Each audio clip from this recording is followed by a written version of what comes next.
Right, okay, so today is probably one of the special keg reviews that I've been meaning to do for a super long time, and I don't know why it's taken me this long to actually get around to doing this. Well, actually I do know why.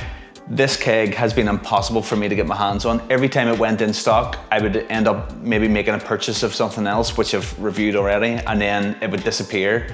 So every time I went to get it, it wasn't meant to be until now. So it's 2022, I'm finally getting to try this keg. It's probably one of the last IPAs that I have to try, and it's pretty exciting to do it because it's the last one, and I'm very interested to see what's actually going to happen the rest of this year for 2022, what kind of kegs are going to come out. So I'm hoping that I see something from Boundary, maybe another Brewdog. If they make it a hazy gin would be fantastic as well. So what was in this the last time, and I'll show you it, was the Brewdog IPA, the punk one, and I reviewed this, and this here actually was great. So when I put the review up of this, a lot of people weren't excited about it. They were actually a bit more disappointed in it. Mainly because Brewdog have been messing around with this over the last lot of years. Whenever it first came out, people absolutely adored it. It was the thing that probably made everybody like punk IPAs, or IPAs in general.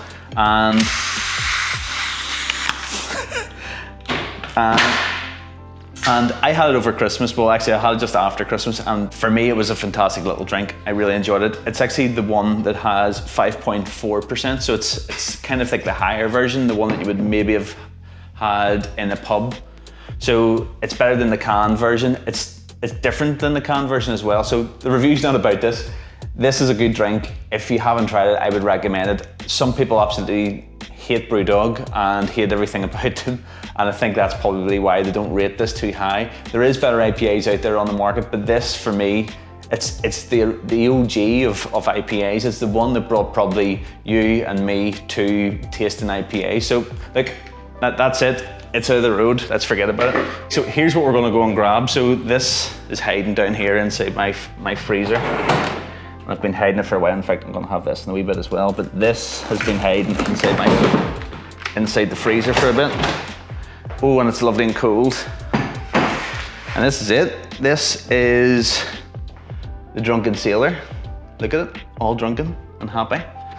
So this is the one I couldn't get my hands on, and finally I have my hands on it, and oh, it's lovely and cold. It's actually perfect. So what I didn't know for a long time is that I could actually fit this inside a freezer. I always thought I couldn't, and it took forever. So usually when I was doing a keg review, it was like waiting until, I don't know, like the next day in some cases before I actually got to try it. So tonight, I'm actually going to be able to stick this in and try the thing. So that's pretty exciting.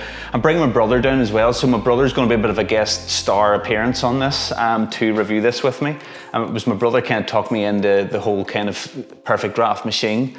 He loves them way more than I love them, and I'm excited to actually see what he thinks of this as well, because he's more of like a Leffy kind of drinker rather than IPA. So look, this stuff here, let me see, it's 6.4%, so it's not going to be too friendly, and it's from Germany by the looks of it. It says Deutsches Regentenbot. I have no idea what that means. It's probably the worst pronunciation, and probably all German people in the world right now after watching this have just switched off for me, but that's what I think that says. So let's get this thing done. Let's open it up. This is the thing that everybody loves about a fresh keg. This is usually my favorite bit, is just starting into a new keg.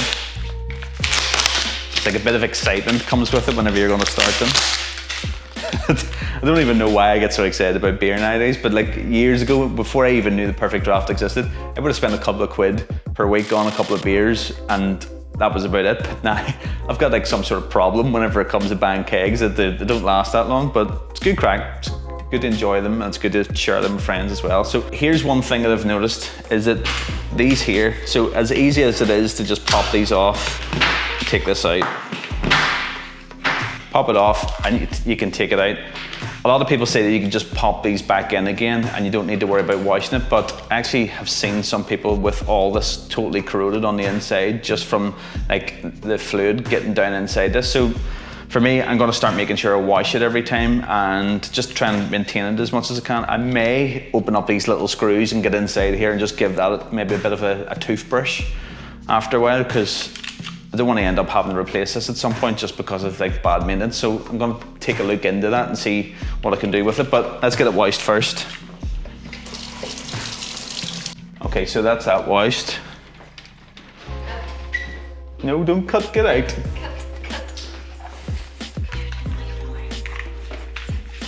So my wife was running and she's an absolute tramp. Look at that. Look at that for a nuisance. Get out.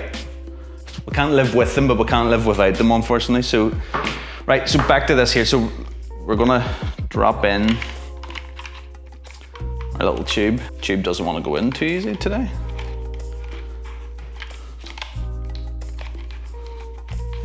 Right, so this is the first for me, actually. I can't get this tube in. You're probably watching this right now thinking, yeah, because you're a tube. Okay, so this is a really bad start. Actually, I've never actually even had this problem before. And perhaps if you guys have actually had this problem before and know how to fix it, give me a shout. But currently I'm stuck, so here's a quick idea. I'm gonna use a bit of olive oil on the end of this. It's such a bad idea. I'm gonna regret this in a way, but olive oil on the outside of the tube, not on the inside of the tube. And let's see if that will get it down inside.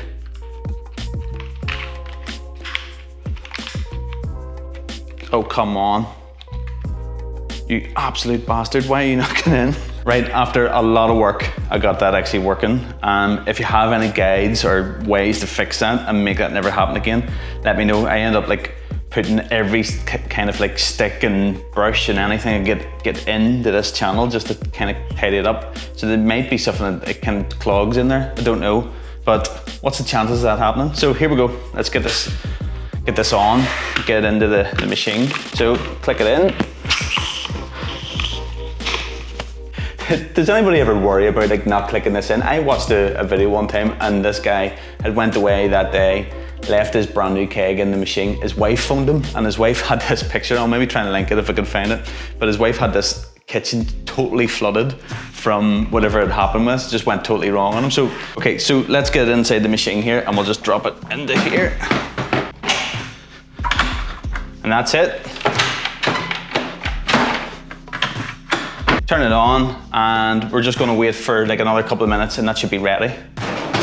This is an IPA, isn't it, Christopher? Yeah. I've never had it. Okay, so this is a big moment.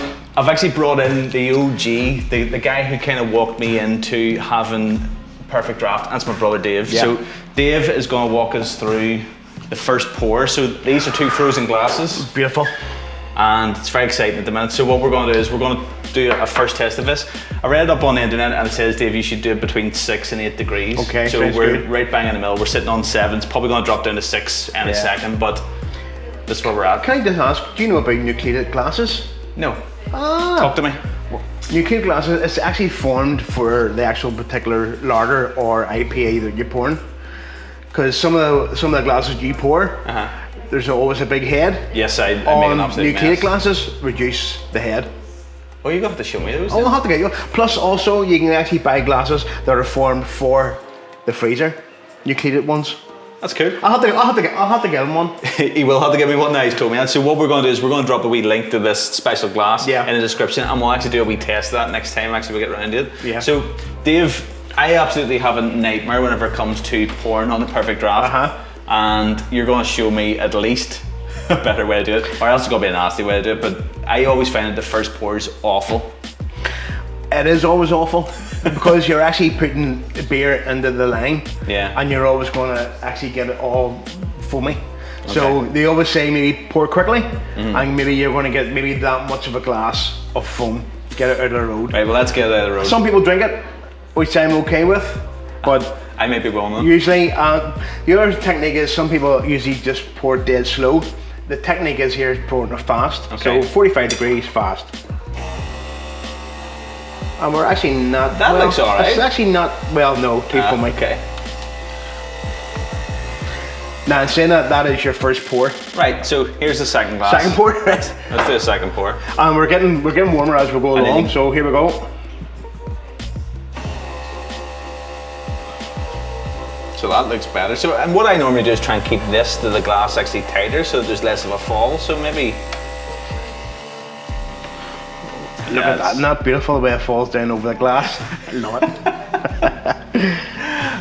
Right, so we're going to give these a try. So we'll bring them over here. So Dave, this is another wee thing that I like to try, which is down in here. It's this little device. Oh yes, yeah. So this is like in the room right now. Yeah. It's 21. So 21.5, right? So we're gonna stick this into a glass, and we'll see that it's actually 7.3 degrees. So that's actually that's not bad. That's actually that thing there. It's 7 degrees. And it's still dropping. Yeah. So it can be trusted today. Yeah. Right. So let's give this a try, Dave, and we'll see. We'll see what we'll. Love it. I'm gonna start crying because this is beautiful. So tell me, you're not really into the. Right, so this is an IPA. An IPA. And you know that I love IPA, so it's a very ambery, orangey it is, isn't it? IPA, so it looks very dark. Yeah. And it's got good kind of aromas and stuff off it as well. It's not overly strong. I've definitely smelled stronger, more citrusy ones. That is nice. There's a nice wee smell.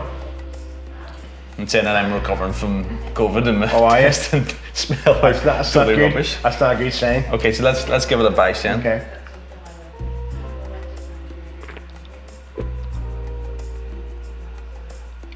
Oh, it's smooth actually. That's easy to drink. And this is a wee bit higher than the Goose one and the. Is it? And the other one, I think What's it's 6.4, something like that. So normally like IPAs are in around like the 5 mark sort of thing. So it's a wee bit higher. Now I know you've got some other drinks. I have a scurry, this dynamite stuff.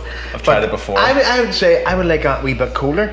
Yes, actually, seven's not good enough. Yeah. So it's not. A lot of people complain about having their drinks, you know, around the 6 or 8 mark. I like mine really cold. I don't know why.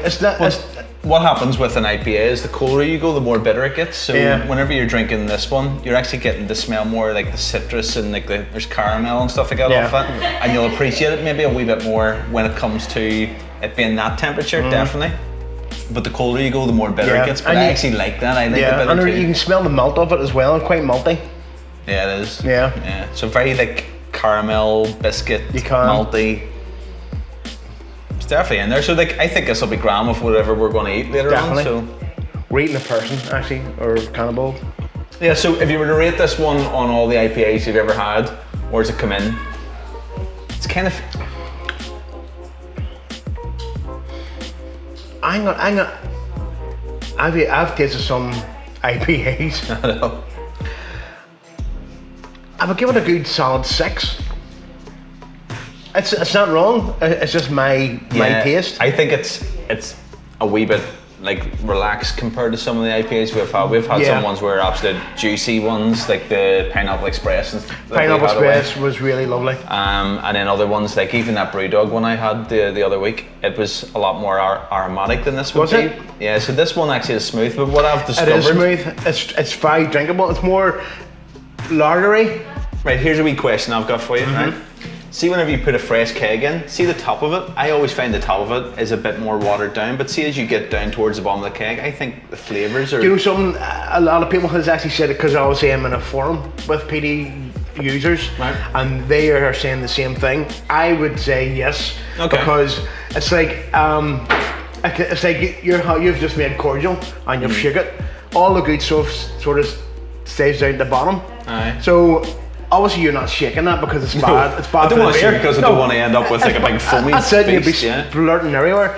So I think that, I always tend to find that the last 2-3 pints are like the yummiest. Yeah, and you're going, definitely. What the hell? It's fantastic. So yeah. So do you get that out in a pub, I wonder? Like if you get the end of the keg in a pub, like if it's a Guinness or something like that, you get more flavour? Actually, they do tell you. They say, like, do you mind? We're going to pour it, so we're going to get the last 5 pints out of this keg. Do you want it? Some people don't like it because what you will find is sediment in the bottom of it, and people don't like sediment. So the times that I've ever been down in Dublin and I've maybe had a pint and all of a sudden you go, flip, that's a really good pint. It could actually be that it's only just because it's maybe towards the bottom of the keg, and maybe if I went back to that same pub a month later and they've a fresh keg in it, may be totally different. So that's interesting. Yeah. So if you're smarter than we are and you know a bit more about that, I would love to see a wee comment down the bottom of the off the comments and let us know what you think of that. But or even your top 10 or your top 5 IPAs. Well, this one here was the one everybody told me I need to try. Yeah. And I could get a hold of it. Now I've got a hold of it, and I like it, but I do like it. I would put like a Goose IPA even actually in front of this. I would like it lower, so I'm looking forward to trying it. Yeah. When it's colder. Okay, so we'll try it at 3 degrees later on tonight. Yeah, that'll be good. After about 6 or 7 of these, Yeah. and we'll let you know how much better they get. Okay, so I'm Chris, this is Dave. This is my brother. My brother too. My brother. And we'll catch us on the next keg. Be good. 2 degrees, Dave.